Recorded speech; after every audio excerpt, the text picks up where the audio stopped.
हा जी आर म्हणजे तुमच्या तोंडाला पुसलेली पानं आहेत. जिसकी जितनी संख्या भारी उसकी सत्ता में भागीदारी, हाच नियम लावला पाहिजे. आम्ही सगळे देशाचे मालक आहोत. हे देणारे कोण आहे? आमचे नोकर आहेत. की या एवढ्या मोठ्या आंदोलनातून आपल्याला मिळालं काय? जरांगे पाटलांचा बिचाराचा त्याग मोठा आहे, पण त्यांना मी रडून सांगितलं होतं फोन करून की तुम्ही हे बरोबर करत नाही, मराठ्यांचं अतोनात नुकसान होणार आहे, तुझ्या पण तब्येतीचं नुकसान होणार आहे. या जे आरचा सगळा मजकूर जर बघितला तर तुम्हाला तलाट्यापासून ग्रामपंचायत अधिकारी, कृषी सहाय्यक अधिकारी, ज्यांची तुम्हाला तोंड बघायला नको त्या सगळ्यांकडे जावं लागणार आहे. आणि याच्यातून शेवटी कोर्ट आहे. हे जे तुम्हाला कबूल केलंय आज, हे कुठल्याही कायदेशीर कसोटीवर बसणारं नाही. आणि त्यामुळे हा जी आर बघून मी तर हतबल झालो. ज्या ब्राह्मणवादी ताकदीने आम्हाला हजारो वर्ष पायदळी तुडवलं, आम्ही त्यांचंच तीर्थ घेतो. आणि त्यात मराठी फार पुढे आहेत.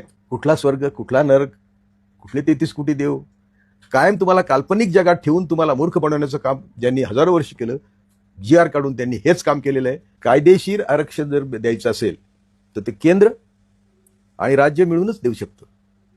दोन्हींचे पॉवर असे आहेत की ते एकमेकाला सोडून